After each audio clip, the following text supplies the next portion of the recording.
Hello and welcome to the In the Money Players podcast. I'm your host, Peter Thomas Fornital, back with you from the little house on the east side, not in my usual office out in the garage. Family are traveling, which means I can work from the kitchen. And we have guests in the other room, and I didn't want to roust them this early. That's how it goes up here at Saratoga. It's a little bit like running a B&B and a little bit trying to keep your head above water gambling. Two men who know about that topic will kick the show off with me. We will not be talking about Saratoga. We'll be going about three and a half hours down south to talk about Monmouth Park racetrack. And we will introduce these guests right now, starting with a man, speaking of different and interesting backdrops, in the upper corner there, we have from BetMakers, Dallas Baker. Dallas, how are things? Pete, well, yeah, greetings from the Monmouth Park Library, where I think the oldest book here is back into the 1700s. It's an amazing room, which I know that you've done shows from before, but it is dripping with history, and it's a bit of Ron Burgundy. I have a place that smells of rich mahogany with many leather-bound books. Even you look dignified in this place, Dallas. Let's be honest, and that's not easy. It's obvious, yeah. Well, it's obviously a pretty progressive room if I look dignified, Pete. We will also bring in from InTheMoneyPodcast.com a man you're used to hearing talk about racing at Saratoga and, of course, Monmouth Park. Been giving out a bunch of winners in both places lately. Nick Tammaro. Nick, what's up? I'm doing good. I stand no chance, though. With that backdrop and Dallas dropping a Ron Burgundy reference, I'm toast. It's over. You're working for the One of the things, I'll just point this out straight away to viewers / listeners. Normally, when we have a producer who's not me, we do these shows in segments and we stitch them together and this and that. We're just doing this whole little thing as live. So there's some fire drill potential on this show, but hopefully I'll keep it all together. I was able to find a graphic. I was happy. I was impressed with myself about that. For those of you watching on YouTube, it may still be there in the next segment if I forget to take it down. That's the kind of vibes that we're dealing with. Before we dive into the races, I want Dallas, you to give us an update on what's going on with the Monmouth Park bets website. I know that's recently been launched and folks have been signing up, getting involved. Where are we with that, and what's next in the evolution of fixed odds betting in New Jersey, powered by BetMakers? Yeah, lovely, Pete. Yeah, MonmouthBets.com, been up and running for a couple of weeks, getting good traction through it. So the good news is that it's not just people on course now that can have a fixed odds bet. Anyone in New Jersey residents in New Jersey can now go on to Monmouth Bets and take fixed odds. We generally have the betting up for the 24 hours in advance of the next race day. So as people are seeing this, they'll be able to bet on the Friday card, which is where we're sitting from now, depending on what time they're watching the podcast, obviously. But Saturday's all up and running as well too. So all the prices that we're going to talk about throughout the show can be taken if they haven't changed by the time they get around to it. But they're all there, live and active. So it's all part of the expansion, all part of a step-by-step rollout phase, which started obviously just taking bets on Monmouth, then moving to Monmouth Bets, and in the next couple of weeks or so, we will be rolling out more content, and and then obviously that gets even more exciting for people, where you'll be able to bet on about a dozen tracks from around the US, and then start seeing the international stuff coming into, which is going to be very exciting as we build to a 24/7 fixed odds racing solution. It's pretty interesting, and obviously we're going to be all over it here on the In the Money Media Network. Very excited to be a part of it, and excited to start getting some betting news where you can tell us about big bets that are coming in. I assume it's too early for that for this Saturday. One more thing before we dive into these races. There is some news about Monmouth that I wanted to share, which is not only that folks should be paying attention to this Mid-Atlantic Pick 4 that's been running on Mondays between Colonial Downs and Monmouth, but this week there's also at Colonial a $600 BCBC and NHC qualifier that you can play TVG for NJ Bets. Players have to be signed up for this one. And also Express Bet players, the TVG players need to sign up early. Express Bet players have until the first race on Tuesday. But if you want to play through TVG or 4NJ Bets, get signed up early. It's going to be a cool contest run by Brian Skirka of Monmouth. And again, 2 BCBC seats, 2 NHC seats, and cash are going to be awarded. You can reach out to Brian through the Monmouth website. If you have any trouble, you need to get in touch to play on this Tuesday contest, just holler at me and I'll make sure you get in touch with the right party. Easiest way to do that, probably the contact page over on inthemoneypodcast.com. Okay, let's go into these races. We kick off with an allowance race. Remember, early post, the win early pick 5 starts at 12:15 on Saturday, and this is a 5.5 furlong turf event. Nick, let's get your thoughts on how the form looks for this one. Yeah, I thought as far as the sequence went, this was one of the more competitive races. I actually was going to start it with 4 A's, and I'm a little skinnier in the later ends of the sequence. But Groom's All Business is the morning line favorite. Dallas will talk a little bit more about some of the fixed odds pricing. He's coming out of an open company stake race. Granted, it was for 3-year-olds. I thought he ran credibly in that race, finishing third, coming from way off of it. I think the trip suits him well. He should get enough pace to run at. There's some suspect speed on the rail and towards the outside with Weight of Glory and Magical Warrior. I thought Jester's Honor was very reasonable, coming in off a good third place finish from just off the pace in a common race amongst a few of these that include Stand Up, who was 5th in that race, first time for Claudio Gonzalez. I think we might see a step forward with him. And then I wanted to use Loved Again as well, who 2 starts back was a little slow to get into stride and then chase the pace before tiring. Now has Hector Diaz as he gets back to the turf. We've done good things with Michelle Hemingway in the past, and I think this horse will be largely overlooked at the windows relative to some of the other horses with chances based on that last bad running line. So 385, what was your other number to kick things off? 568 to get it started. Okay, excellent.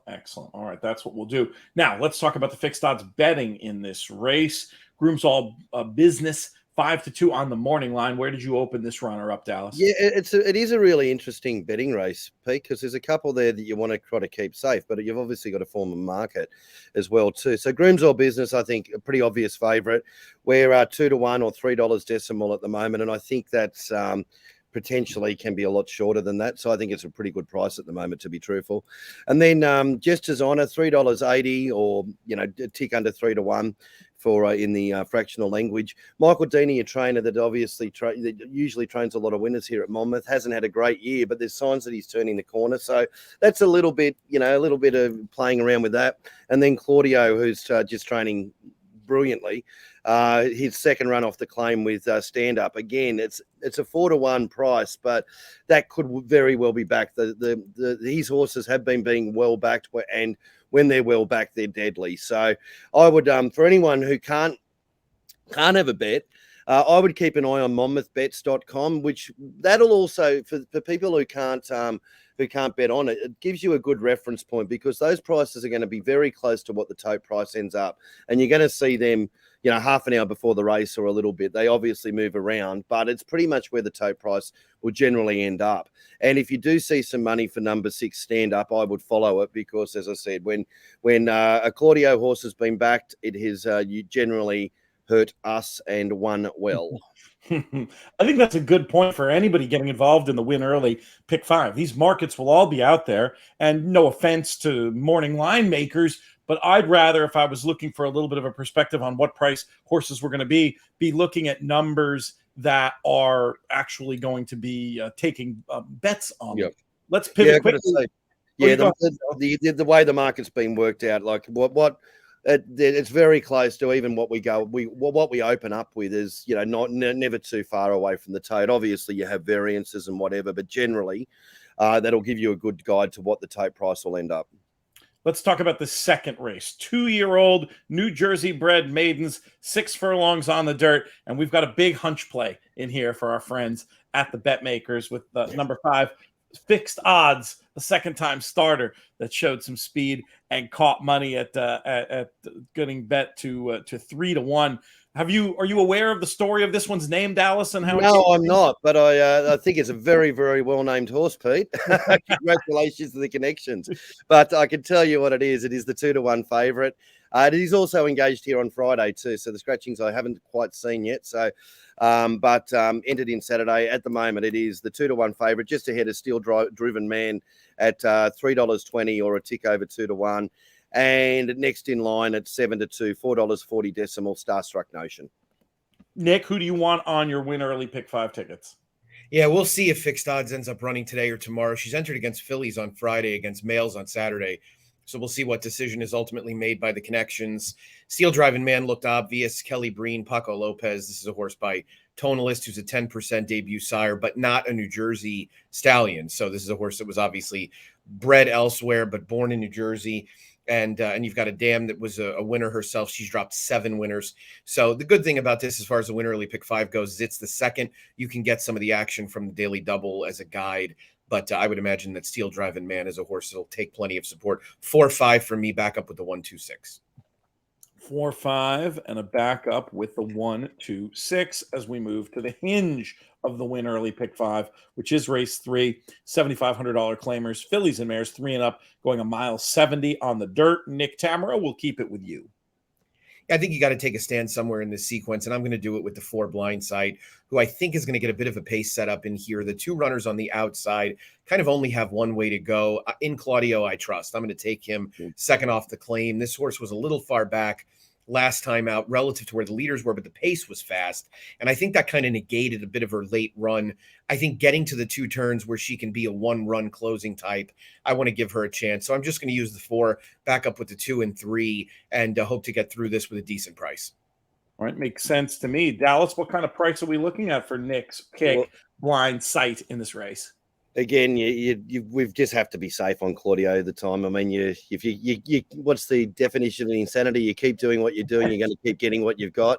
And we just kept getting smacked on the backside by Claudio. So we're going to be conservative with him. Not quite favourite. There is a one very small roll shorter with a senior is $3.20 between 2-1 and 5-2. It's just ahead of Blindsight, $3.30 again between 2-1 and 5-2. And the next in the market is Princess Cara at the top, $4.80. So a tick under 4-1. But I wouldn't be surprised to see Blindsight start favourite. Later in the show, we're going to be having a baby talk segment talking about 2-year-old racing all over the country. We got a nice looking 2-year-old filly, maiden special weight, going 1 mile on the turf right here. Not the easiest races to price up, but how are you going to open this market, Dallas? Yeah, okay. We have a dressable market with the big pedigree, $3.20 and favourite. So again, between that 5-2 and 2-1 mark. Bang on. Oh, sorry, I tell a lie. Born Dapper is the favourite, $2.80. Actually, coming off the Saratoga no race the other day, $2.80 and slight favourite. Ahead of addressable market at $3.20. Haystack, if it was to get a run, obviously again with the big pedigree, it's 5-2. The alternate entry at the moment. And the next one's in the market is the Christophe Clement trained tall girl at a 9-2 or $5.50 decimal. But yeah, very interesting race with a couple of these big pedigrees coming out. What approach are you going to take here, Nick? I'm going to single the 5 addressable market and back up with the 7 Born Dapper in the pick 5. This is, as Dallas alluded to, this horse has a big pedigree. The dam's a half to Kingsgate native who won the Nunthorpe. They paid £160,000 for this filly at the Tattersall sale last October. We've seen these connections do incredible things with the Tattersall's purchases, and progeny of Kodiak just in this country have won on debut 4 times and are 10 for 68 in their turf debuts. So that's a pretty strong number. You're bumping up on 16, 17% in turf debuts. That's very, very solid. Obviously, no worry about Chad Brown debuting a horse at Monmouth. You know, I remember in 2020, he debuted a filly named Duopoly at Monmouth, and she broke her maiden very impressively. And a year and a half later, later that year, she was a Grade 1 winner, winning the American Oaks. So it's no concern whatsoever. This one's been training at Monmouth. So as Dallas said, Born Dapper seems like the obvious other one, having some good prior efforts on turf. Ran in that race that was declared a no contest after the outrider stopped the field on the backstretch. I agree also that if Haystack gets in, I'll definitely use her as well. She's a half to Fort Washington, who was a stakes winner for Shug McGahee, and the dam was a turf winner as well. So a lot of pedigree there. I'll mention that one as a backup for you. And just to underline Kodiak internationally, that's an angle that Rob Dove, one of the top 10 pro punters in the UK today, has espoused to me for years. Kodiak first time out. So those American trends, I think, are backed up with the international results. We just have a minute left to talk about the pay leg, race number 5, this $30,000 claimer going 6 furlongs on the dirt. Nick, as it pertains to this Win Early Pick 5, how are we going to get paid? Yeah, I'm going to stay on the outside, 4, 5, 6 to close it out, trying to hit this thing obviously a few times with a pretty skinny sequence all in all. But Tenebris for Michelle Hemingway is going to be a pretty solid favorite. I would imagine 8-5 on the morning line. One Whirlwind Ride for Michael Simmons actually comes in off a pretty solid effort, running out of condition, facing 3 life claimers that day, now back against the 2 life types, and Cozy's Wildcat on the outside. Just has a look of a horse that's going to bounce back for Claudio Gonzalez off a poor effort at Laurel last time out. I think this one also is the main speed from the outside, and one thing we've learned in an expensive way is that not using Claudio in this scenario can be a big mistake. Is this another situation where he'll be held safe, as you like to say, Dallas? Yeah, definitely. And the Michael Simmons stable is, they back their horses, they generally run well. So, and a lot of the time without, the obvious form lines as well too. So we keep them generally safe early and see what the market forces are and play around with it. But it is, it's one of those unfortunate things for Nick in the last race where he's playing 3 and they're all pretty short. So $2.20 or around about the 5-4 mark for Tenebris. One Whirlwind Ride 2-1 or $3 decimal. And Claudio Cozy's Wildcat $4.20, so a tick over 3-1. So not a huge amount of value to try to play 3 legs in to get the pick 5 up in the last, but it is what it is.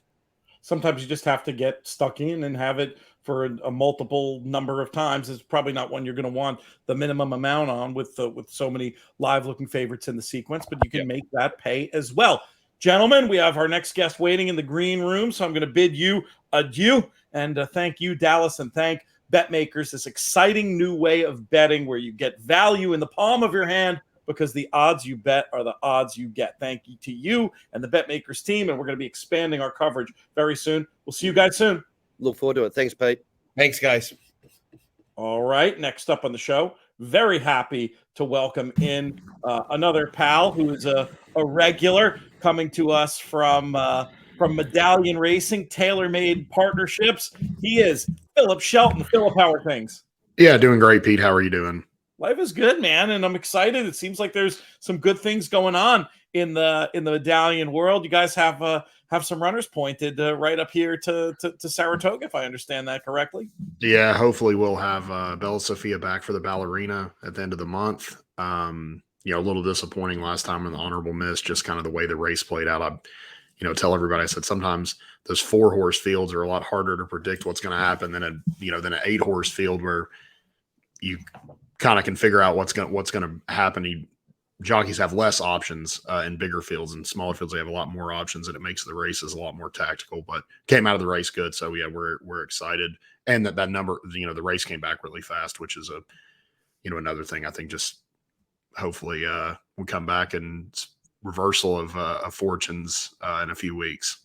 That's the plan anyway, and we look forward to seeing that. We're going to be doing a little bit of extra work. We're going to have a special newsletter coming out in the next couple of weeks talking all about tailor-made partnerships and what makes them unique and what makes the Medallion group unique that we've talked about on several of the shows in the past, but looking forward to being able to do that deeper dive and explain what makes you guys so special, basically. But we're here to talk about a little bit of form. I'm producing the show today, Phillip. I think I told you that, so we're recording it as live. So I'm slightly discombobulated. So I'll let you decide where we're gonna start today. Yeah, so I think we obviously it's I think all true horse players and horse racing fans are disappointed that there's no Arlington Million at Arlington Park, especially given the situation with the grass horse at Churchill, which is frustrated a lot of different people. I've got some buddies that had a horse that was going to run in the the Bruce D, the secretary, whatever they call it year after year, but that race got canceled like 10 days before, and it's kind of messed up their whole plan. But we're still excited to have some big races. So I think just starting out with the Beverly D, I think this is a really interesting race. It feels kind of like a grade 1 in name only, feels like a little bit of a weak version. I think it's really evidenced by the fact that you got Rougier, who looked like a world beater in her first start this year after they bought her for whatever it was, 3 million plus, I think it was 3 million euros. But she won the Beaugay, and you thought, she's going to be at the top of the division going forward. And then really the last 2 races really has had no excuse. In my mind in here, I like I really like Princess Grace. I think she's tactical. The biggest question for me is a mile and an eighth, a 16th of a mile too far? And it could be, but I think she's going to be forward. She can take the lead if nobody wants. She's happy to sit just off. She's got a good turn of foot. And I think potentially there's a shot she could float up from the 3-1. So actually, looking through the card on Saturday at Churchill, she'd be one of my stronger opinions. And I think just Rougier could take a bunch of play and just haven't quite been, as impressed with her. And I do wonder a little bit, like her biggest win in Europe was on heavy ground. And I just do wonder maybe if she's just not the same horse on fast ground, if that's kind of hurt her. But it's a small field. So, we just talked about Bella Sophia. It makes it kind of a jockey's race. And I think I'd want somebody that's a little more forward. Yeah, I'm with you. I mean, we talked about this race a little bit on Horse Players Happy Hour, and we're on the same horse here in Princess Grace. And it's interesting. One note I had on Rougier on that show is even though the ground in the Bogey was listed at firm, if you do that next level look at the course condition, which Timeform US has, where they rate it within firm, they rate it on a scale. That was a firm 6. Softer than the firm 8 and 9 she appeared again to have no excuse over. It sort of shocks me that these connections who've been so good, I'm not even sure who does the bloodstock work for them, but it seems like every horse they bring over from France, they all seem to relish American racing. So it's weird that there would be one that would miss, but hey, nobody's perfect, I guess. And when you look at these results on the firm 8, the firm 9, they don't comport with the quality she showed with a little bit of cut in the ground. It does seem like it's supposed to be on the firmer side. I think nobody really knows what the grass course is like. Obviously, it's going to be an incredibly weird scenario where they haven't, they're the first 2 grass races. One of the races they're going to run down on the inside, the other one they're going to run way on the outside. And I'm in Lexington today, but it's been absolutely beautiful the last 2 days. It's supposed to be, another beautiful day tomorrow. So yeah, I would have to think it's going to be firm, pending just what the track plays like. To me, she would just be an impossible horse to take at 2-1. Yeah. And I would, in general, I think like the Euros, like Lily Pond makes sense, but again, that's kind of a weird strategy. They basically ran her a mile and a half. Then they actually ran her a mile and 6. I do know we have a filly with Patty Toomey who has Ross Carberry, and I know she's, in very good form. She had run 3rd in a grade 1 before she won the group 3 at a mile and 3/4. But it's like the way they've campaigned her. Now, I guess you could say, hey, last time she dropped back to a mile and an eighth and won a group 2. I don't know that was a super strong group 2, but yeah, like to me, the 2 favorites would just be kind of a play against, what's a short price. Princess Grace, I think, might actually just be as good as either one of them. I'm going to use Lily Pond on top of Exactas with a saver with Princess Grace, just on the thought that she's come forward a whole lot. I don't want to be a hero. It's a cool pedigree, and I think she's pretty good, and we've seen the success that Aidan O'Brien and it's just had, interesting to me, like this is something that nobody would ever do in America, but she's 3. And they found a 5-horse grade 1 with really, now maybe just say, but it's interesting to me that I guess it's an easy answer, right? Chad probably has the best American 3-year-old fillies. He's already got Rougier. What's the point of running another 3-year-old? But, if you look at it, if you thought you had a filly that could run a 95, and I think like Family Way's mildly intriguing too. Like she's honest and tries hard. That mile and 3/4 or a length and 3/4 loss to Warlike Goddess just looks better and better because that filly just looks like an absolute monster.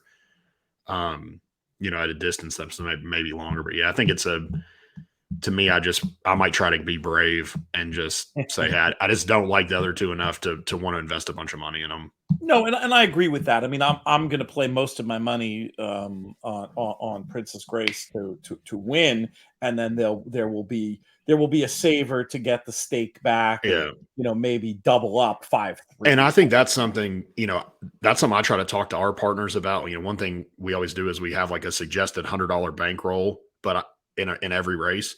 But I think that's really that's a good strategy for a lot of people to play if you like a horse, if you like Princess Grace. She's going to be, I don't know, call it even money in the place pool. Whereas if you can hit a Lily Pond Princess Grace Exacta, that might be pay 5-6 to 1. And you're getting much more to place. Even if you split it and said, I'm going to play Rougier and Lily Pond over Princess Grace, you still might get 2.5 to 1, as opposed to taking even money in the place pool. It's a way to just increase your odds if you have a stronger opinion. Exacta as place is a concept that I think I picked up at some stage from Mike Maloney. I almost never bet place, and I almost always bet exacta to place. You know, if for some reason I'm going to place some horse at 20 to 1, I might bet place. But if I'm and I almost bet exacta to place too, just as a backup. But one thing I will say though is that makes an absolute ton of sense anywhere that has the old breakage rules, because you're paying a higher effective takeout with traditional breakage. Yeah. In Kentucky, you can make the case that you might be able to get more value because you're going to get paid to the penny on the place bet. So I'm not going to judge if you want to go win place, and I'd say maybe bet I don't know, maybe 2x in the place pool. I don't know.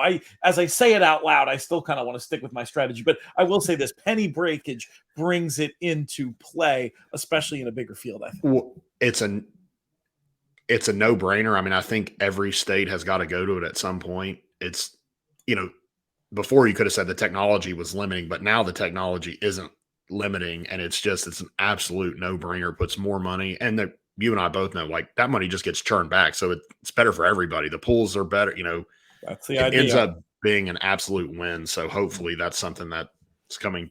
That would be hopefully optimistic on my side to say, I think that's going to be coming to you in the near future, but I think it absolutely should.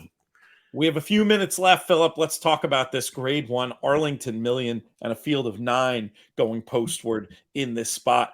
I was just going to throw out Santine's last race based on the shoe repair in the paddock, based on the weird way that the pace unfolded in there with Tribhuvan ending up being loose as a goose. I don't really have like an excuse. I don't see the running line and say, oh, that was so much better than it looked. But I just want to evaluate this horse on the previous form.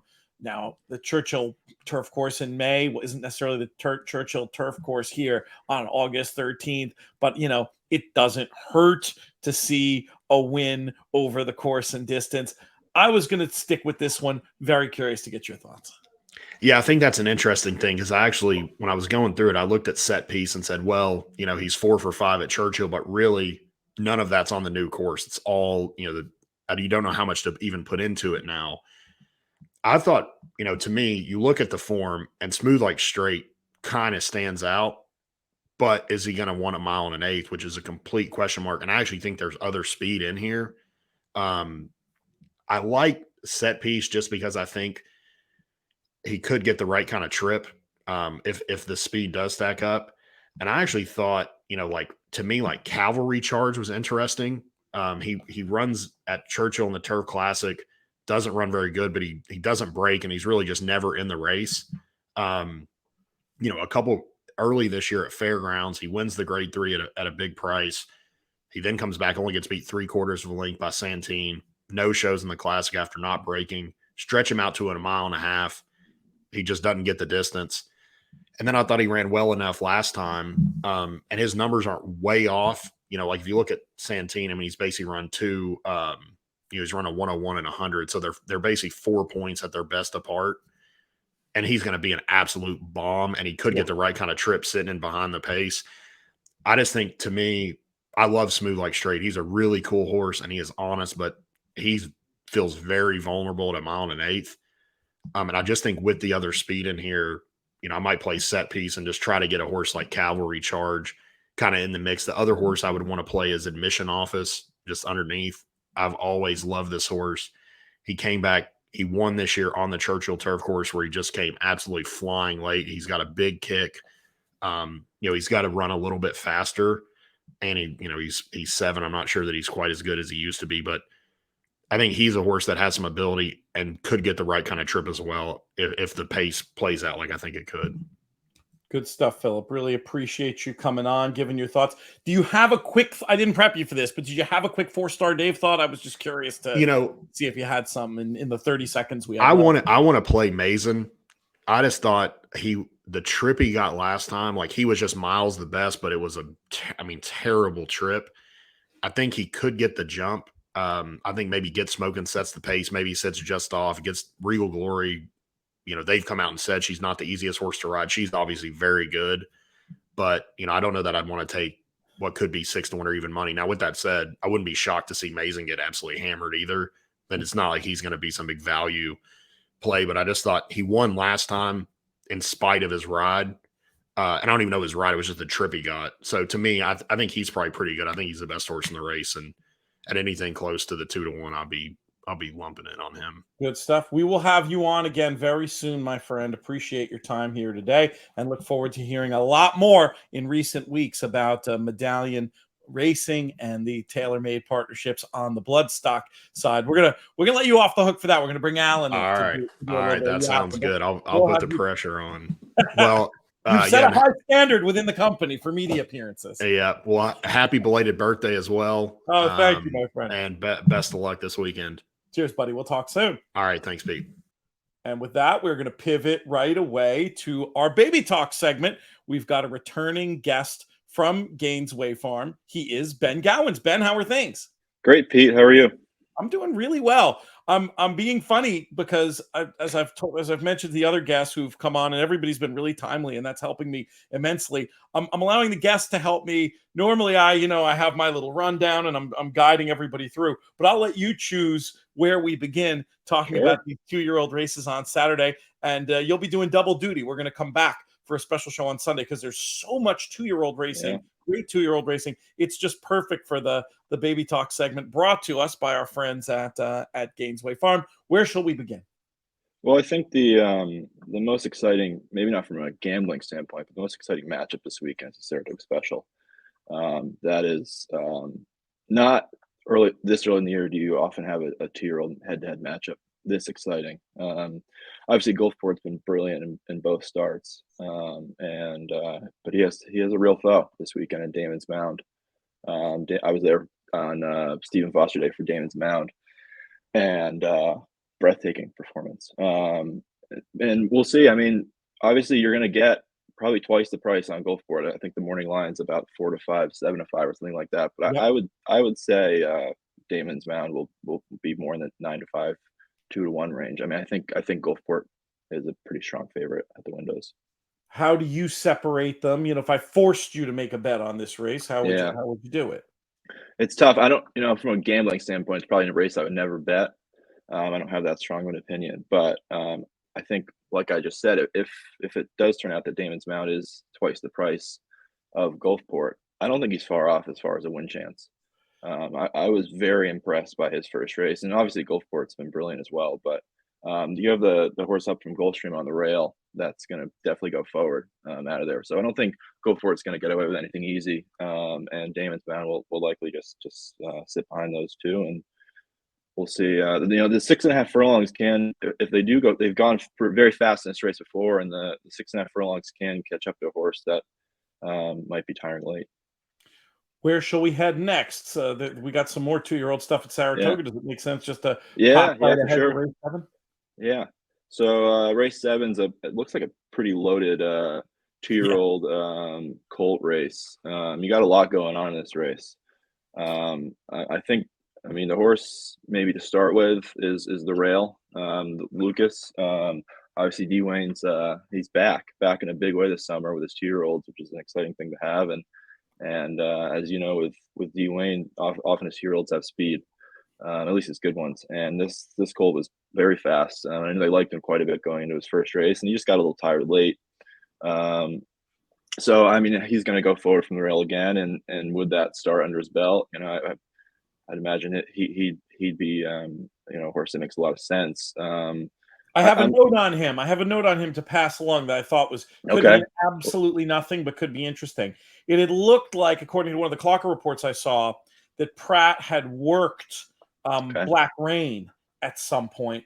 Interesting to see him turn up on Bourbon Bash, suggesting that's not a political. You know what I mean? That's not a political move. That's that's no. Obviously, Pete, it's a good point because a lot of these jockeys obviously breeze 2-year-olds in the morning, and if they're breezing a horse in the morning, oftentimes they'll try to end up on it in the afternoon, especially if they like it. So that is a good point. What did you think of the horse that I picked in here, number 5, Skellig? I'll talk about my case for the horse Yeah, a little bit later in the show. Is this one you want to keep on side? for sure. This is a horse that has quite a bit of buzz around him from what I'm hearing. He was extremely impressive at the April sale. I breezed a very, very impressive quarter for Jesse Hopple. And at the time, that was a lot of money for a Gervin, $235,000. Right. And then the month at Timonium in May, we had a filly sell for $725 or $750. So that she blew him out of the water as far as a Gervin goes. But like we were just talking about Damon's Mound, Gervin has some good stuff going. And this horse, I'm sure as you've watched and why you picked him, he's been very impressive in the mornings. Rosario has breezed him a few times. The thing with him, though, Pete, isn't he going to get bet? Isn't this type of horse that gets head bet? There's no better morning line maker than David Aragona. I completely agree. The fact that he had this horse at 4-1, I thought maybe spoke to the overall quality of the race and made me hope that there would be stories around about General Jim, about Black Rain, who all have interesting claims, as well as Bourbon Bash. So maybe you never know, but it's entirely possible that that an underlay could be in the. I would go out on a limb and say he will be the post-time favorite. Okay, it doesn't sound crazy based on which might be 7-2, right? I mean, right. Which I would still, I'd happily take. Yeah. I'd happily take. Where else is your eye going here? Yeah, another horse I'd like to mention is the Mott on the outside, Into Mischief colt, Mr. McGregor. He looks like he's has some talent from the workouts I've seen. Pretty good moving horse. We can never overlook anything related by Into Mischief. He is some stallion, and obviously you wouldn't expect Bill to win first time out and with this kind of horse, but I think he's probably pretty well met. Wouldn't be surprised if he's running on at the end. The other Into Mischief, General Jim, was another one I was thinking of getting mixed in to some of my tickets in this spot. Agreed. It's a notable jockey booking, I think. Yes. We've seen the McGay first just running well at this meet, more so than historically we expect. What do you think of General Jim's chances? Yeah, I think your point of size ending up on this horse is a good point. I mean, he ended up on the Quality Road colt that won a few weeks ago. And I've seen a few workouts, and this horse looks like he has some talent as well. And these trainers, Pete, as you know, they have a lot of horses to choose from to run in these races. Shug, Bill, Todd. And when a horse ends up here, as opposed to, obviously Shug has his string down a Fair Hill where he still has quite a bit of 2-year-olds. And so they've obviously seen quite a few good things from this horse to end up in a Saratoga Maiden. If I held your feet to the fire to make a selection, would it be Bourbon Bash? No, I think it's a matter of price to a degree. Sure. I think you can give price guidelines. You can say at X, this would be my pick. I'll let you do that. I think Skellig is very well meant. So if he's around his morning line, I wouldn't talk you off that. But I think the Mott could be a little forgotten. On the outside, 12-1, 15-1, something like that. Yeah. If he ends up at that price, I'd be willing to take a gamble. That makes perfect sense. I mean, that's how you make money in this game is with horses that get lost sometimes in these baby races that have the pedigree to succeed and excel first time out. And Mott, another one, you don't think of him first time out, but that's just the market's gonna overreact to that. You know what I mean? It's not like you can't have the right horse ready to win first out. It's just you can usually bake in improvement as they go along. That's not a reason to be anti first time out. I think you make some compelling cases there. Shall we head out west next? What do you think? Sure. Yeah. One maybe touch on just quickly the first race is a 2-turn turf maiden, and these races are always fun at Saratoga. Yeah, I love that. I'm slightly interested in the Joseph O'Brien experiment. Hasn't gone according to plan so far, but I'm interested in this horse, the 2 Reckoning Force. He just had an impossible trip in his first start here a few weeks ago. You really need to save ground on the inner here at Saratoga, and he was 3 wide the whole way. Just never had much of a chance to win, and it was running on well at the end. So I think when a smaller field, he'll be able to save ground. He'll be a little bit of a price in a field that doesn't on paper look like the strongest one of these type of maidens. So I'm interested in him, Reckoning Force. I like that idea. And I do think that's the kind of experiment that could turn around in a hurry when the right horse gets into the right spot. So, yeah, good. We appreciate the shout on Reckoning Force to kick things off. Have you liked the Air Force Blues in general? So yeah, I mean he's had a few crops. It's funny you ask. I purchased a Air Force Blue colt for quite a bit of money as far as Air Force Blues go. 105,000 last month at the Fasig-Tipton July sale. He's a really good looking colt. But look, I mean Air Force Blue is no longer here, but he's a horse that can definitely get you a runner, especially on turf, and a horse that has form. I have no problem betting an Air Force Blue. Let's talk about Del Mar 2-year-old racing. I'll throw it open to you as to where you want to begin here. We don't need to do the Calbred race, but we certainly can if you have a thought on it. No, I think there's just 2 races to talk about here. Maybe the Sorrento first is the 9th race. Not the maybe most tough Sorrento I've seen in past years. It's still a grade 2. The filly on the rail, the Eclipse Thoroughbred Partners filly, Procrastination, looks like pretty much a standout to me. I was quite impressed with her first race. Who's going to run with her? Yeah, she's for a dirt sprint. There doesn't actually appear to be much speed. She's probably loose, and I just think she wins. Yeah, I think that makes a lot of sense. Any of these you might like to go with, or for down the line, or any other notes that you have? I mean, obviously we have a bit of a Doug O'Neill party with 3 of the 6 runners in the field. I've handicapped the race and I couldn't even tell you which one's the strongest of the 3. I mean, Absolutely Zero is the most accomplished, 2 for 2. And she won the race at San Diego last time. But I was not a big fan of the field that she beat last time. She beat the boys last time, and that was quite a weak field.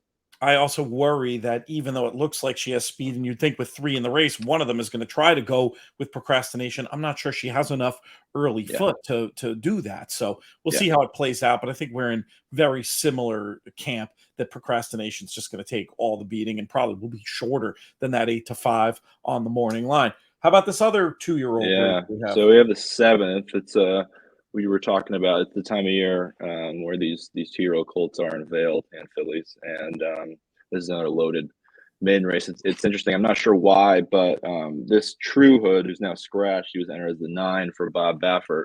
I've heard from everyone I know that this is one of the 2 or 3 best colts Bob has, but he was scratched, so it makes it a little more wide open now. True Hood was working with Cave Rock, who's actually a Gainesway sales graduate, the Arrogate colt number 2. So obviously with Bob, you expect his horses to show speed. So Cave Rock will, I'm sure, show speed, and he looks like he has some ability. But I'm most interested in Alexander Helios, the half to Rombauer. Thought he ran sneaky well first time out a few weeks ago in another quite good maiden field that came back fast. He looks like a horse that wants to stretch out. He's a little bit green, broke well, but just kind of couldn't keep up and just kind of a bit one pace. I think the stretch out works for him, and I expect him to improve quite a bit of a price in his second start. We're seeing good things from McCarthy first-time starters more than we once did, but it feels telltale to me that Alexander Helios going from the 5 to the 6.5. Perhaps this is a colt who's going to follow the more traditional pattern we associate with McCarthy, a personal favorite trainer of mine, and we can bake in several lengths of improvement coming out of a fast race, doing something maybe he wants to do more. I like that case a lot for a horse that's 10-1 on the morning line. Yeah, we talk about it maybe a few other before we head out. Obviously, you have to mention Ultimate Gamble, the colt that brought $1.7 million at OBS April to have to Dre Fong. He's a horse I might want to wait and see one race. Might be a horse that's better stretching out. Obviously, the Peter Miller can win the Arrogate colt. Number 6, he ran a fig last time that makes him very competitive, and if he repeats that, he can end up in the winner's circle. So it's interesting. After a slow sort of opening to both Saratoga and Del Mar for 2-year-olds, we're seeing a ton of stuff this weekend. These races look loaded. We're going to do a whole show, almost like a bonus show. I wasn't necessarily planning on looking at Sunday, but you pointed out to me all the great stuff that there is, and there's absolutely, we don't have time to do it on here. We'll do it there.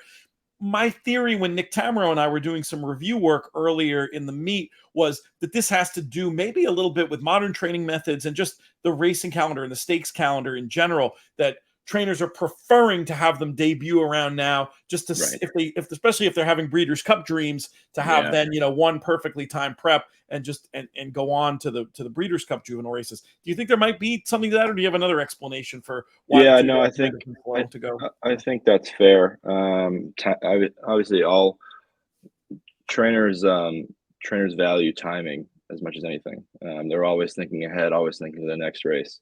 So that makes sense. And look, with these babies, each is an individual. There's a lot of little issues a baby can get. So some of these that are debuting now, maybe they started breezing, quite 3 months ago, but they had an issue or two along the way, and now they're just making their first start now.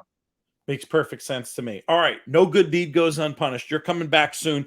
We'll text offline about when we're going to record that one, but really appreciate your time. Appreciate Gainesway for sponsoring us. It really, just a top-notch operation, and folks that want to learn more should go over to the website and learn about all the good things happening there. Check out the Stallion roster and big week for Gainesway. We sold a sales topper over at the phase sale. A stunning gun-owner colt, and sold $3 million horses in one night. So it was an exciting night. Not too bad, is it? Not too bad. Yeah, that's a testament to the entire operation and the way that you guys do things over there. We'll talk more about that on the standalone show when we've got a little bit more time. Thank you, Ben. We'll talk very, very soon. Thanks, Pete. Have a good day. Cheers, buddy. We'll let him go, and we'll bring in Matt Vagvolgi, and there he is. I was like, I hope he knows to turn the camera on, but I forgot who I was dealing with. It's not my first rodeo, Pete. We're using Zoom and being on these for work and for this, so I'm good to go. Great stuff. You are here today. You're doing double duty this week, but not all on this show. You're going to join me at the Brentwood tomorrow, and we're going to do some spot plays, your favorite ideas for the Saturday Saratoga card. We have another guest who's going to come in and do the pick six with me later in the show. So instead, you're here to talk about Woodbine. And one thing that I want to just start with quickly before we dive into the last 5 races on the Woodbine card is a little bit of an overview from you of how RaceLens can enable you to pick up a track that you're not necessarily as familiar with and maybe get up to speed, bet with a little bit more confidence than if you were just looking at the bare form. I think, a lot of stuff that we talk about for, other stuff we've done of looking at track profiles, how the synthetic plays in terms of pace, right? So I'll run just general pace angles and then pull up the charts and be able to really kind of dig through it pretty easily and see if there's anything that catches my eye, anything I'm picking up on. That I could start looking at. Then you kind of start building from there, and then you notice certain jockeys on certain types of horses. So you start very wide, but it's simple though. It's simple as a few clicks to run those angles, and then you start to dig through it and look to see if you can find anything that's profitable. And that's that. Yeah, I mean, there's a lot of tracks. I would say for like the NHC, like it's perfect for that. There's a lot of tracks that I don't look at on a regular basis in the NHC. It's having these track profiles built up, different pace angles, really helps me find a horse pretty quickly in a contest like that. A very quick tangent, and then we'll dive into these races. Did you see that Tony Joe has thrown down the gauntlet? He's changing his Twitter presence. I guess he was getting some harassed by, I don't know what, I shouldn't say that. I don't know why, but he is like reducing his follower count and he's private. I'm not sure if you would have seen the tweet that I'm talking about, but it gets back to this idea of the NHC and his theory that for the random player or the average participant, not the random player, the average participant, you're much better off just going all high end of the odds spectrum. And he put out a little challenge to somebody.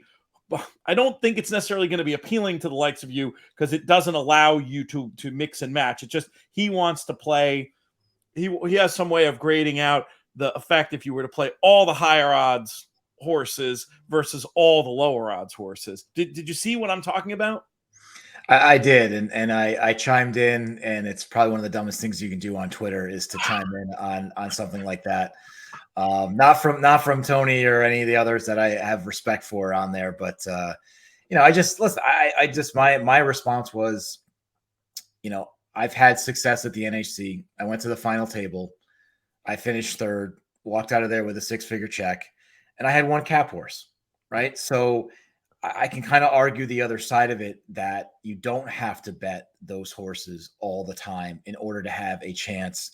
And this goes back to kind of what we talked like years ago when this topic came up. I just don't like definitives. I don't like definitives in anything. If anyone is giving you advice and they're constantly saying always, never, have to, I just recommend don't listening to them, because there's so much variance in this game, and there's so many things that can happen that are out of your control. When you start to really put yourself in a box and say, I'm only going to do this, I think it becomes problematic. So I look at it more on a portfolio base. I have my short term, my shorter price horses that I'm really high on, the middle horses where I think you should probably live in the NHC, that 5 to 8 to 1 range. And then, you're going to have to play horses like Tony's saying that are 20 to 1 or better. I mean, the one cap horse I had, I think Marshall Graham and I were the only ones on the planet that had this horse at fairgrounds. It just wired the field at 45 to 1. But it's what I'm also saying, you don't have to do that. Right. And I just think for new players in the NHC, the biggest problem is it's predicated on average, right? So the idea of that smaller win percentage, but your average score will be exponential because obviously you're playing higher price horses. I just feel that like you have to play the full sample size. So if you have 18 plays, the idea or this theory is saying you have to play all 18 plays at, let's call it 20 to 1 or better, right? The problem is I think the psychology comes into play where if a player is there at the NHC, does this and is 0 for 10, I think they start to change and say, well, I don't want to get skunked. I want to have at least something on the board. Let me play something shorter. Then the whole theory goes in the garbage, right? I mean, you can print that out and wrap it around kindling wood, right? So that's all it's good for. So that's where I think the issue of that, I just think there's a lot of definitives in it. I'm not arguing against it. I don't know. To be fair to Tony, he makes an exception. He probably he says like if you're in the 0.01, who have our master handicapper have the ability to zig and zag, by all means do it. He does say that. So I just for clarity's sake. But I don't know, maybe what I would suggest to you if you're interested in taking this further, and Scott Coles maybe would be another one. I don't think you're going to want the hypothetical that he put forth there, the challenge bet. But maybe there's another challenge that allows him to stick to his guns enough, but allows you to do your thing as opposed to just taking shorties. I don't know. Think about it and see. And maybe we won't have it play out on Twitter. Maybe we can have it play out privately. And maybe there's a way to get, we're donating to charity here. So we're not just, swinging around trying to, see who the toughest, human is. And we could do some good in the world. Think about it and see. And if you have something, we'll take it to him privately. And maybe we can get something fun going. If we do it for charity, I'm in. I would say on its surface, it does not interest me at all. But if a charity is involved, I'll certainly get in. And to be clear, I don't know Tony. I've never met him. I give him a lot of credit because not only does he put a theory out there, but he also backs it up.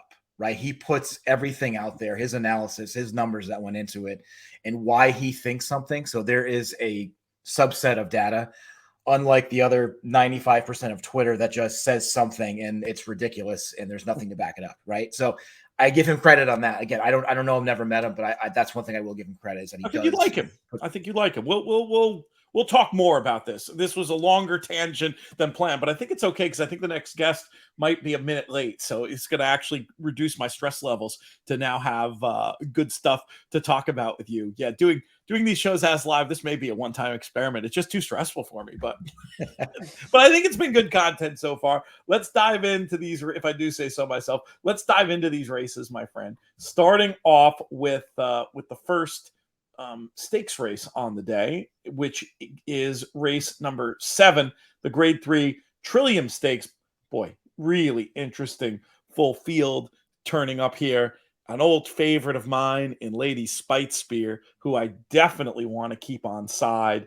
And I would probably technically make my top pick, but I think it's quite possible that Taboya, the 2, might be the horse that I end up playing just as much.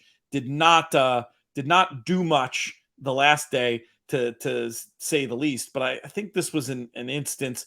I can't remember if she broke through the gate, or there was some. I was on TV for that, and there was some incident that made me say, okay, we're going to draw a line through this one. And if you go back on the previous form and you look at the race shape here, I think this is a horse that looks pretty interesting at 10-1 on the morning line. I was going to mess around with the 2 and the 9 at Woodbine. How do you see it, my friend? Similar in the 2. I would draw a line through that race last time. This horse has really never had a strong pace to run into, right? Especially, I mean, only had a few runs on the synthetic, but I mean, I think it's going to get some pace up front, right? So I think there's going to be a multitude of horses that are going to go. With that said, that's why I'm a bit against the 9 here, just because I feel like I would say best quality of speed. But again, looking at some of the numbers at Woodbine, especially on the synthetic routing, that front end speed doesn't tend to hold up, right? So I just want to go a different direction and really combine with the price too, right? I think you're going to get a short price on that horse. So I'm going to go with the 2 as well as the 12 Lake Lucerne. I thought was interesting getting on to the synthetic again. Best late pace figure. I think if I see like I see it similar to time form 9-11 and the 10 probably are going to look for the lead. And I think Lake Lucerne is going to lay close enough and come with a strong late pace figure and a strong kick in the lane. So I'm going for 2 horses that are off the pace, just betting the fact that I think we're going to have a hot pace up front. That makes sense. You mentioned how time form has it. I assume on Race Lens, which also has a pace projector, it's similarly supposed to cook up front.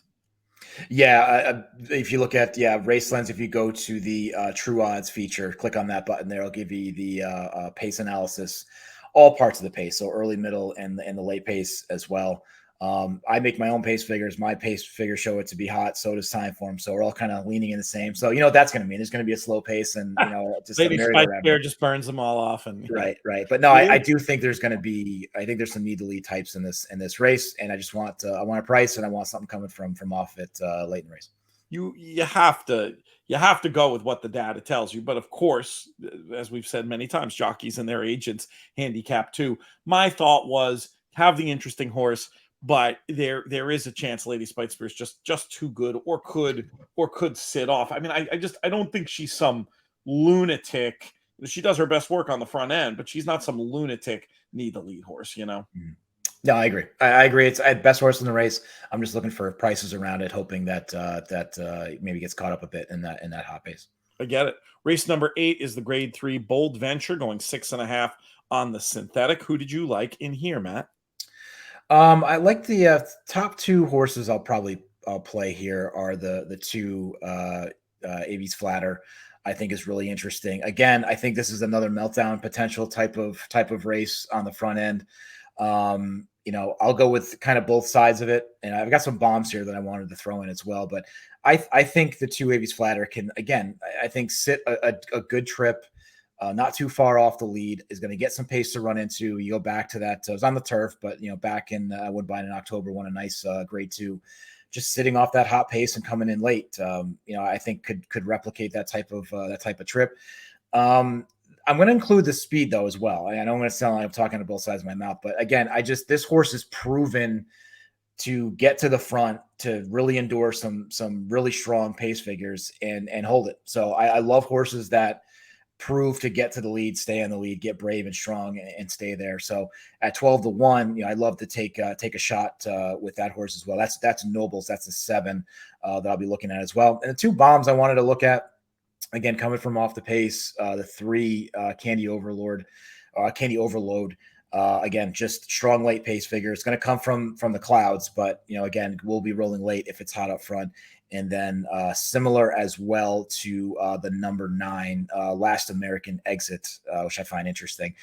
Great name. And I just, again, off the pace type. I love Daisuke Fukumoto on a horse rolling late. can really get him home. So a couple of bombs there, the 3 and the 9, but my primary plays are going to be the 2 Avies Flatter and the 7 Nobles on the front end. Lots of interesting stuff, and we do have some commonality. I'll give you another big priced horse that I think is potentially interesting in this spot, and that's the number 8 Clayton. This is a horse that did not do much off the layoff, but that was, after being away from the races for 218 days on what was kind of a quirky racetrack, and maybe just didn't get the best of things in that spot. We're now looking at one who's going to be second time off the layoff. I think could potentially get the right stalk and pounce kind of trip in here as well. I think there's a story to be told about Clayton at a very big price. I also liked Candy Overload, you mentioned. Cutting back, I thought would get a good setup again. I had the 2 Avies Flatter in the mix as well. And I think you make a good point about Nobles, the gelding, who does look like the clear leader. This is not one I had in my original picks, but after talking about it, thinking about it for a second, I never mind, even if I think it's going to be a meltdown, having that best speed, precisely because of the factor that you mentioned before, that so many times it looks like it's going to be some big pace meltdown, and then the horse gets loose. If a horse gets loose in here, I think Nobles is probably the one. Let's move ahead to race number 9. We've got maiden special weights going 7.5 furlongs on the inner turf, and Matt will throw the ball back in your court. This is a tough race. I've got knocks on pretty much every horse, so I wanted to lean a bit more towards some newer faces, maybe doing different things, or just new first time starter. I do think that the 6 Midnight Arkle is probably the best horse in the race, right? It should sit the best trip. Finds the right group, probably best in here. But again, I do have very even running patterns. I don't know. It could be one of those that takes a bunch of money and just doesn't show up. So I wanted to use the 5, the first time starter, Silent Lucidity, the 5. Again, just taking a shot with a new face. Nothing really to scream about in terms of the pedigree side. But on the pedigree side, I did look at the 1 as well at a huge price, 20-1 in the morning line. It worked. 2 starts on the synthetic, not much run there, but really does have some nice pedigree top and bottom on the turf. So I'm going to give that horse a shot to improve on the turf, really just defaulting to not liking many in this race. Very difficult. Going to look for some prices. I think those are the ones I'm going to lean on, 6-5, and then I'll use a bit of the 1 as well. I put the 6 on top just as I envision this race in my head. I think that's who's going to get the best trip, but Midnight Arkle, very difficult to trust based on the 0 for 10 lifetime mark, and doesn't have any special edge. If this horse is really 3-1, probably not a horrible idea to try to go in another direction. And when you see races where you don't have anybody who you can say confidently is going to run the par, I think I didn't again have these in my original notes. But you make great points. I mean, a first-time starter is an interesting stranger there. And then also a first time on the surface, especially when you're looking at It Worked, who's, a half to 3 turf winners. So that's a really interesting 20-1 shot. So I'll be honest with you. I had just written down the 6, but I'm going to nick your picks to have them both as backups on my ticket, because I like the case you made. And it could just be that the ones with established form just aren't good enough. Hopefully, Midnight Arkle has enough upside with just the 2 turf runs to be a different and better horse on the turf, so, as my top pick. But we'll see how it plays out at Woodbine on Saturday. And next, we're going to go to race number 10, where we've got a 6 furlong maiden optional claimer on the all-weather. Who do you like in here, Matt? Yeah, another difficult race, but I'm going to narrow it down to 2. I think the 7 took a wrong turn. I just think finds the right group again. Running, I think, a bit over, over this horse's head last few out, 3rd off the layoff. I thought ran well. If you go back to 2020, very similar race, was right in the thick of things, just, lost by 3/4 of a length. Again, I think finds the right group, finds the right trip. Emma Jane's been riding well, so I'll take the 7. Took a wrong turn, and then also I'm going to look at the 3 Man of Steel, just knocking on the door. I mean, this horse has been there only 3 starts, nothing really to knock the horse. I would like another try going, the sprinting, going 6 on the synthetic, so second time on the synth. Or as my 5-year-old calls it, the fake dirt at Woodbine, which props to Time Form. Just him glancing at it, he was able to get what's turf, what's dirt, and then what he says, the fake dirt with the blue stuff. So I just want to give this horse another shot. I think been knocking on the door, so I'm going to go 7-3 in race 10. I like the 3 on the pace angle, 3-5 furlong starts, now stretching out to 6. This horse hasn't shown much in the way of finish, but may be able to dictate terms up front and get a little bit brave going far. They're not really the world's most creative pick that I'll ever put out there, but I did think that Man of Steel made sense. I'm typically more of a Marvel guy, but we'll give this to DC Comics and go with number 3, Man of Steel in this spot. Let's talk about our pay leg, race number 11. We've got an allowance race on the grass, 3-year-olds and up, fillies and mares. This one going 6.5 on the turf, and we've got a full field of 12. If you're playing any of the late horizontals at Woodbine on Saturday, how are we going to get paid? I'm going to take a shot with a few here. Again, I think another pretty hot pace up front. I know this isn't usually where I would like to lean, but horse coming off a layoff, first time on the turf, outside post in the 12, beat the system. I just think this horse is going to be ridden hard from get-go, and I think could clear and get to the lead. And again, has shown that could run quick early pace figures and hang on. So might be that layoff might be a bit much, right? You might see this horse fade in the stretch, but again, at 15-1, at what I think to be potentially lone speed from the outside, I certainly want to have that horse in the mix. The 2 Helen Wild, I think, is interesting too. Second off the layoff, I thought that was a great comeback off of 230 days off on the turf. Gets back again within 30 days. I love that. Off a long layoff, comes back, shoots out of the gate, runs well, finishes second, coming right back in a short period of time. Nothing's wrong. It's everything is go. So I think this horse could have a shot there as well. Probably be a short price, but should be able to sit maybe off the speed, but still be close. And then I also looked at the 1 go just coming from off the pace, right? I think if multiple horses go, I think I want to look at a horse that has shown the ability to come from off of it. Again, finish not quite there, but I think might finally get a pace setup that this filly could sink her teeth into. So I'm primarily going to play 12-2, but I'll also include the 1 go as well. All right, that makes sense to grade that out with the 12 and the 2 as A's and the 1 as a B to close things out at Woodbine. For me, I was a little bit interested in the 7 Verdejo.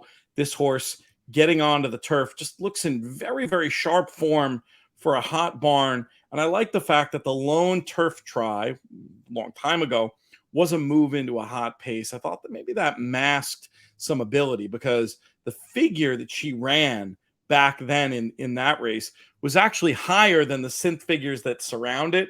And there was a little bit of trouble and it was a move into a hot pace. I don't know. Maybe she can step up and get the needed improvement while going for the three-peat for the hot Kevin Attard barn. Can you see Verdejo if you squint?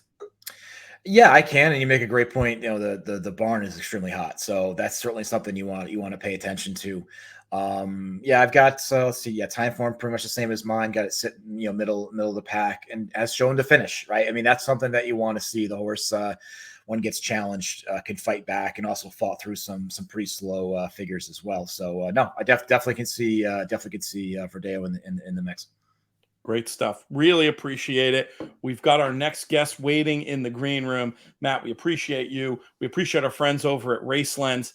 We've mentioned the promo codes. I'll try to pop them in the show notes so I don't say them incorrectly. We've got a handful of promo codes going around here, but I know a lot of people have checked out the stuff we've done on YouTube, demoing the product, and just a lot of impressive information and another way of looking at the races in general. Do you have a lot of pre-programmed Woodbine angles, or were you doing most of this from scratch in terms of just studying the form? No, I do have quite a bit. Like I said, more the general pace angles, different run styles, best late pace figures, best early pace, just so those pop up and I can see what I like. And then I've got some few. I got a bunch with again, I'm a huge fan of Dice Guy up there, so I've got a bunch of angles with him that I like. He's been a bit cold to start, but I think he had like 3 or 4 wins yesterday, I believe. So he's starting to heat up a bit. Hot jockey. Yeah, for sure. So, and when he shows up in the States randomly, I would say pay attention to it and bet it. But no, have quite a bit there. More of the general side of it, but I do have some specific angles in there. And then that's the best part. Once you build it, you leave it active. They don't go anywhere. You don't have to do it again. It just shows up. Tons more Woodbine content coming. Drew Coatney will be back. We'll do a show on these Sunday stakes. And then, of course, next week, Queen's Plate. Sounds like we might have Matt Bernier, we might have Jeff Bratt, and we'll probably try to do an extra show maybe early in the week doing a little full card analysis. We'll see who's around for that. But really appreciate you coming on, Matt, and we will be talking soon. I'll see you over there today at Saratoga. Heading over there in a few minutes. So we'll see you there, Pete. All right. Speaking of Saratoga, we have our next guest who I frequently see around there. I'm not sure why his photo isn't showing up on my YouTube. He might be a little frozen at the moment, because why should anything go smoothly?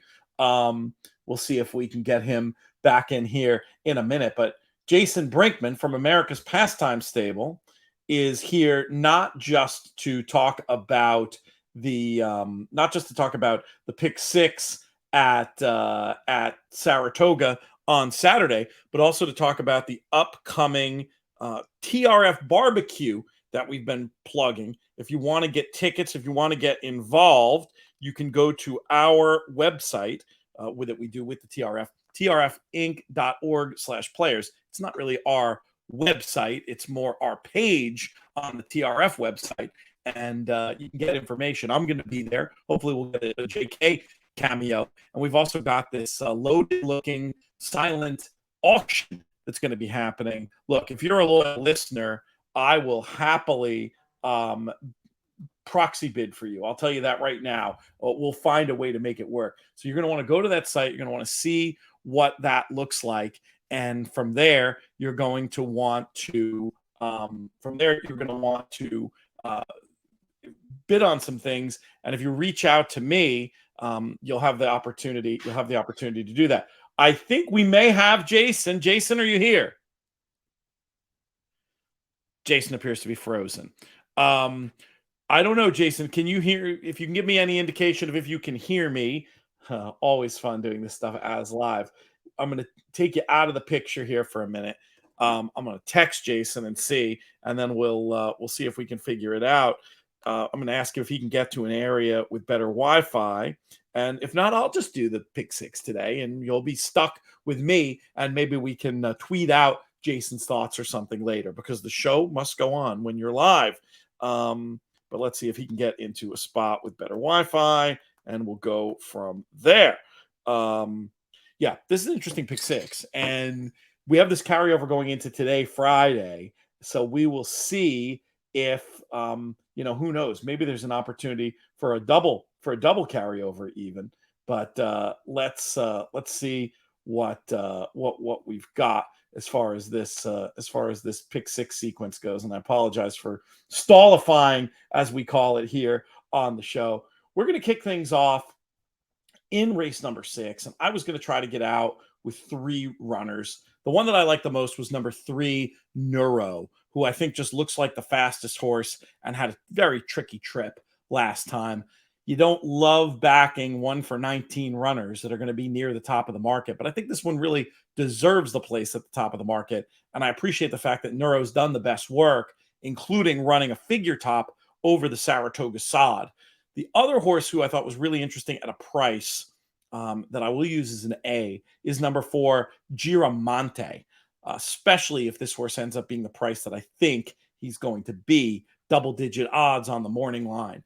My thought with Giramonte is that the last run might not be as average as it looks when you consider that was a day when I thought that ground loss mattered at Belmont, and the trip 2-back wasn't good either. This is another example, like the top pick, of a runner whose best speed figures have come locally. So one I definitely want to keep on side. Number 5, Golden Hornet, is another one I will use as a backup.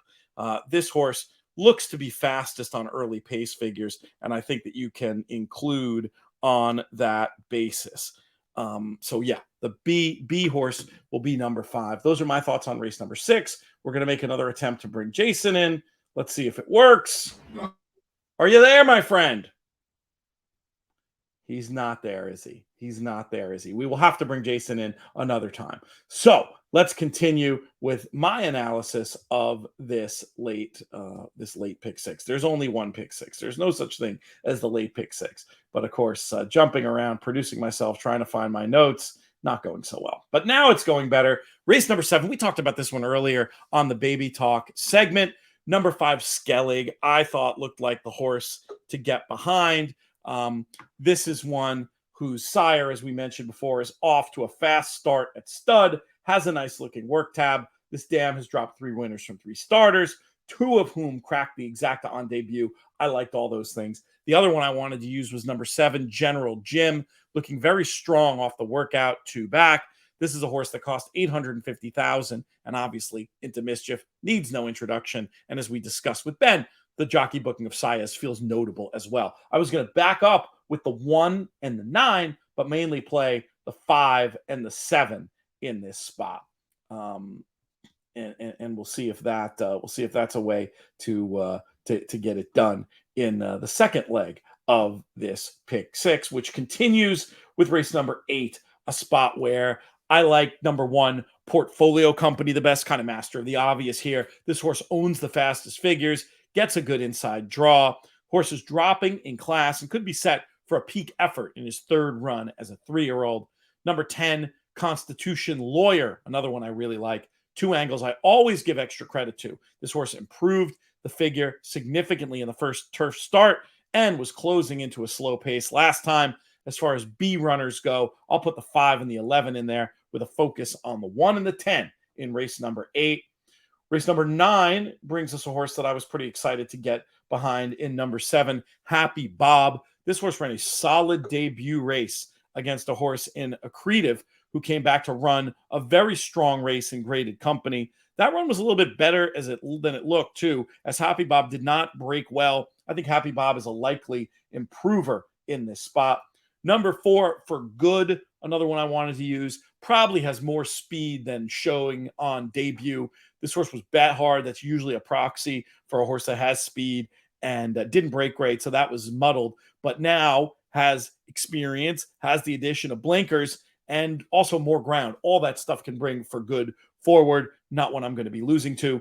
And then another one I'll use is the entry. Unlimited Potential, the 1 runner, great name, sparkling work tab, $750,000 purchase, coupled in the betting with number 1A, Expressman, and another more numbers that'll be on tickets. I'm not exactly sure I'm going to grade this out. I'll make a decision on the fly here. Let's call Happy Bob the A, and we'll back up with For Good and Unlimited Potential in this spot.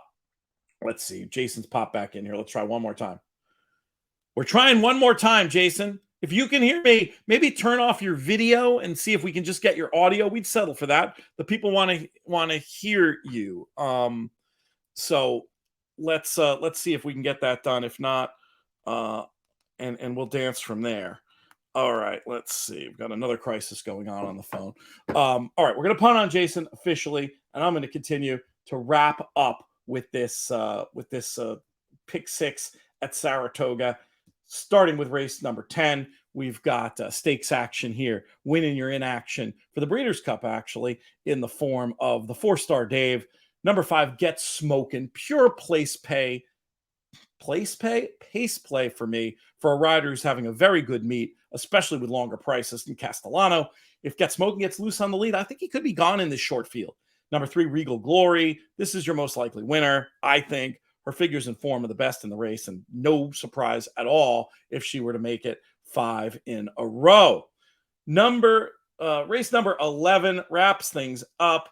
Number 3, Good Soldier, looks like the most likely winner. I like the turn back in distance and drop in class, and I think a good trip is going to be in the offing for this one.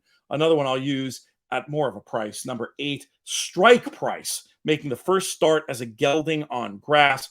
Could have the pace figures to get clear early. 3 and 8 for that one. Sorry we didn't get Jason to you. He's a fun guy to speak to. We'll get him another time before the barbecue. The America's Pastime Stable are involved in the TRF barbecue as one of the sponsors. So we should have an opportunity to get that sorted out, I should say.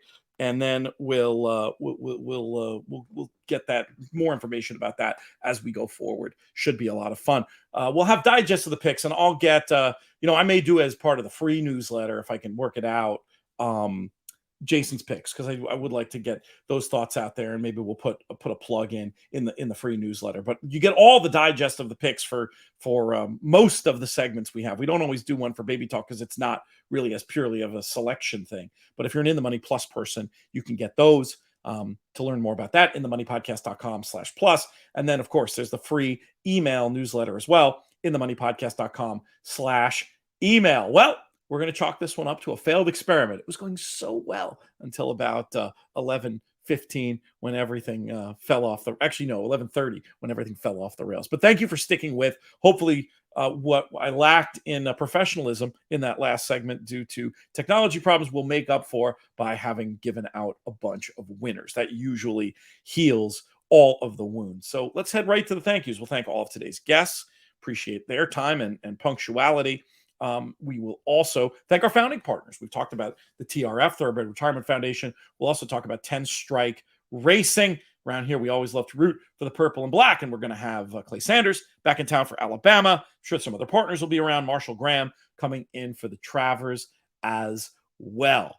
Most of all, though, I want to thank all of you, the listeners and viewers, especially those of you who stuck through to the end of this show. You're hardcore if you're still here at this point, and I appreciate you very, very much.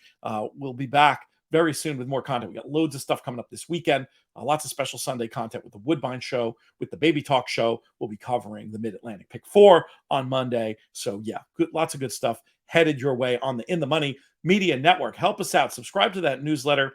Subscribe to the feed, the black feed we call it, for In the Money Media, wherever you get your podcasts, on YouTube as well. These are ways that cost you nothing, that really help support us and make the cause a thing that will be successful, which is what we're really looking to do here over at In the Money Media. This show's been a production of In the Money Media. Our business manager is Drew Coatney. Our chief creative officer is Jonathan Kinchin.